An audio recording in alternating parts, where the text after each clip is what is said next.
Hey there, Algebra 1. So we've been talking about topic 3, which is all about parent families. Is it linear? Is it absolute value? Is it piecewise? Is it quadratic? Is it exponential? And all these different types of graphs have different types of moments where they're increasing or decreasing or constant, or maybe they're always increasing or always decreasing. Maybe they have a top point or a bottom point. And so I want you to look through your vocabulary sheets that we've been working on and your definitions to pick out all of the correct terms that go with each of these statements. But we're going to go ahead and jump to the second part of the homework, if my computer will let me. And let's talk about axis of symmetries a little bit along with quadrants. In the previous lesson, we had talked about quadrants and how they're numbered 1, 2, 3, 4. Now, a lot of times they're in Roman numerals if you see it on major assessments that are a little tougher. But the quadrants just kind of start in the top right corner where everything's positive, up here in the top right, like I said, and then it just moves counterclockwise around from there. And so when we're talking about quadrants, we want to look and kind of see, well, how many points does the graph have in each of the quadrants, and kind of thinking about how many there are. And so this one would have 4. And if we think about that idea of symmetry, in a previous lesson we talked about letters that have symmetry. And in terms of the graph here, we want to kind of consider, is there a way that we can cut the graph in half, either with a vertical line or a horizontal line, and maybe in the future, maybe diagonal lines, okay, just anywhere that would cut the graph in half. And so for this first one, you can kind of see there's a lot of symmetry going on. So there's this imaginary line that would cut this graph in half if it was there. So there is an axis of symmetry in A. And if you're trying to consider what the equation would be, we need to kind of think about all the points here. And so all of the points that would be on this imaginary line, they would all have a very specific x value. In all of the points that I just plotted right here in red, they would all share a value of -1. That's where the x-axis is in terms of that place where that graph would be cut in half. And so we're going to go here and say the axis of symmetry would be at x equals -1. So I want you to kind of think about B. That one's kind of funky. It may or may not have an axis of symmetry. You can just do your best to see if you think you can find a place that cuts it in half. And if you do not have one, you can put none. And then also put the number of quadrants that you believe that graph exists in. So we're slowly making our way into bigger and bigger problems where we're solving equations that take a few more steps. And so let's introduce a concept called distribution. Distribution is a very common form of multiplication. When you see a number against a parenthesis, we need to think about multiplying that outside number to every number inside the parenthesis. So we'll kind of start there. So let's multiply right here. 2 times 9n, 18n, 2 times -6, -12. Now we need to stop multiplying because we've now hit everything in the parenthesis, but that plus 52, that's also still in the problem, along with an equals and a new multiplication, new parenthesis, still multiplying 2, so 2 times 7, 14n, 2 times 8, 16. So now we're in a place where we're looking to combine like terms on either side. And so on the left, I see 3 terms, 2 of which are like terms. And so what is -12 plus 52? Once we figure out what that is, we can kind of simplify this problem a little bit, and I believe that comes out to be positive 40.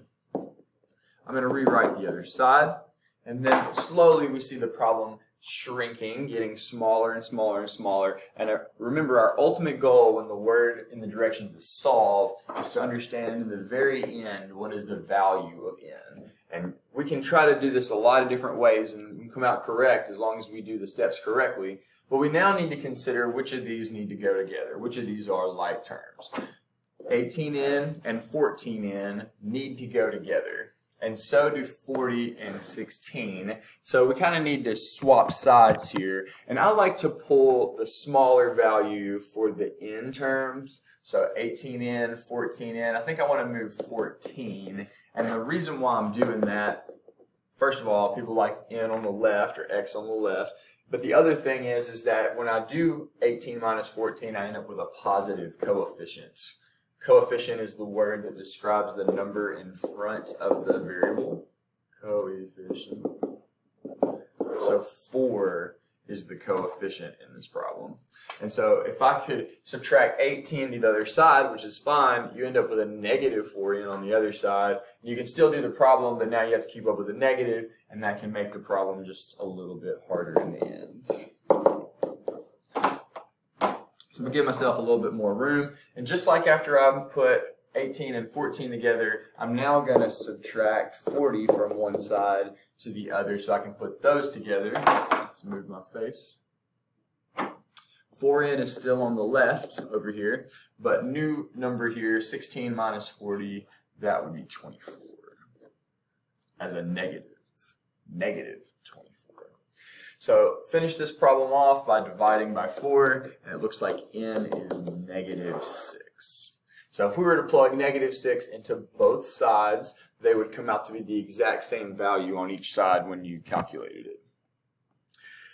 PEMDAS, order of operations, is often used when you are not solving. You already know the answers of what the values are for each variable. It's more like you have an expression and you're trying to evaluate it. You're trying to compute it or calculate it by knowing what the values of the variables are. So I like to take a moment to replace every single variable with the number that it's supposed to have.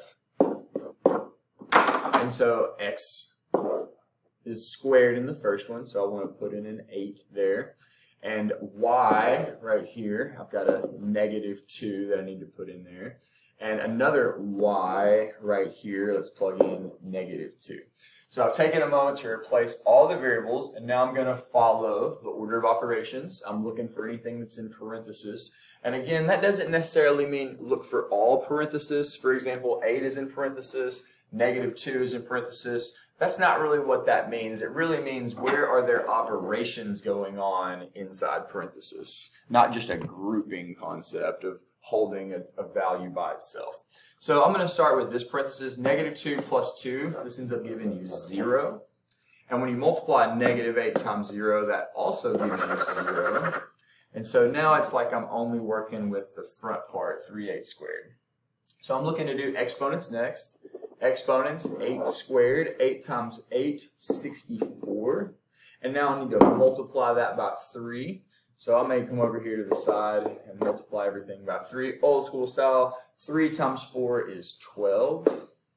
And 3 times 6 would be 18, plus another 1 up there, 19. So that comes out to be 192. And then at the bottom, I have 2 times negative 2. That would be negative 4. So now I'm trying to divide 19 by negative 4 and then see what I've got left over. So if I divided, I'll do it over here.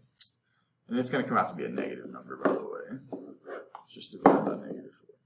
Now, honestly, I may just divide by 4 and know that the final answer is a negative. That makes it a little easier.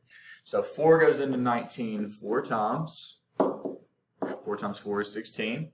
Let's go ahead and subtract to get 3 and drop the 2 down.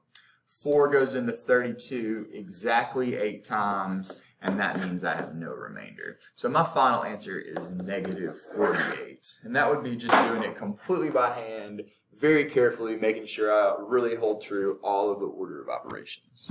The last thing we're going to talk about here for a few minutes is the concept of identifying equations by their function family. Now, obviously, we'd like to read the problem and understand the context, but for the most part, I'm just going to be having you look back to the notes that we did in class and pairing up the graph equation, the way it looks, along with the way the graph looks, which I'll kind of provide for you today. So it says you've got a fitness company, they're selling DVDs, each DVD is $15.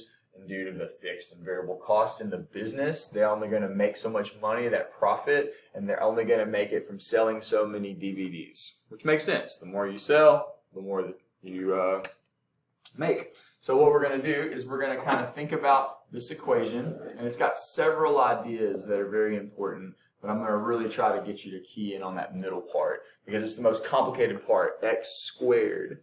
And so in class, we would have talked about using graphing technology, and if you were to graph this equation, you would see some type of graph that looks like this. And I want you to identify which word you believe best describes that type of graph or that function. Next, number 2, it says we've got a park safe commuter lot. They're charging different rates depending on how many hours a car is spent parked there. Pretty traditional parking lot scale here. And so during the 5-day work week, they're charging $3 per hour for that first day. And so a day has 24 hours in it. So if you notice, they're saying, hey, plug in 1, plug in 2, plug in 3, and multiply basically $3 times how many hours you spent there, and that's how much it costs. But if you were to spend more than a day there for the next 2 days, so that's another 24 hours, 48 hours. That's why we're seeing so many different values possible for X. 24 to 72 describes the next 48 hours that you could be parking there. And if you were to plug in, 70 hours, plug in 70 for X, and it would calculate how much it costs. Well, then after that, they're only going to charge you $1 per hour because they've really gotten so much money from you. They're going to kind of back off a little bit, and for the next few days, they're just going to charge you $1 each. Now, you still have to pay for all those other hours, obviously, and that's why they've manipulated the equation so that you're still kind of paying for what you spent your time there. So they're obviously doing several different types of calculations. Obviously, it seems a little more complicated. Think about which family you think that would fall into. Okay. Number 3, Cheryl is going to put $500 in an account, and the bank is offering 3% interest rate. Okay. And basically, after so many years, she's going to have more money in the account. That's how investments normally work. So I want you to pay close attention to where the variable is in the equation. It's in the exponent spot. And so if we were to look at that graph using technology, we would see something very similar to this, where it's growing over time. Starts off slower, but after you've really been in there for a few years, you start really catching a lot of wind. And that's what's great about investing early. You kind of get these first early years out of the way. And then once you have more and more money in there, you start getting 3% of like hundreds of thousands or millions. It starts growing really fast. So think about which word you would choose, or which family of the 5 that you think that falls. Number 4 talks about the Ace Calendar Company is trying to buy a new 3D printer for $20,000.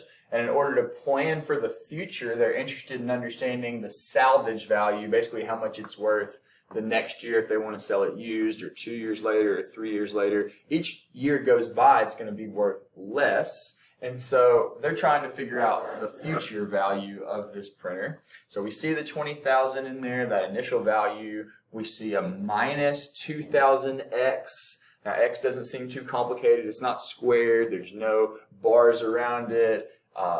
It's not in the exponent or anything like that. So this is where we see a more constant rate of change. If we were to graph that equation, we would see a pretty steady decline from 20,000. We'd go to 18,000, and then 16,000, and 14,000, and so forth. So let's think about which of those function families you believe would best describe that scenario. Last one. Underwater camera has been placed in the center of a 25-meter pool at the Grandtown Aquatic Center, and they're taking pictures of swimmers during a swim meet. So the camera will go at different times depending on the distance of the swimmer to the camera. And if the swimmer is moving at a constant rate, then the distance of the swimmer from the camera can be represented by this function that they give us here. So if we kind of notice, there's something going on right here in the middle. And so if we were to graph something like that, we would see this. And so if you really kind of go back in there and understand what it's doing, they're talking about distance. So I get close to the camera right now, and then I get further away. And so it's that idea of I was 5 feet away, then 4, then 3, then 2, then 1, and then I'm right up on the camera.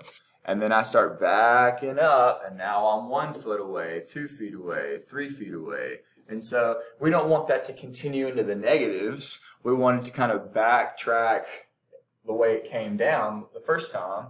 And so last one, which of those best describes that type of graph?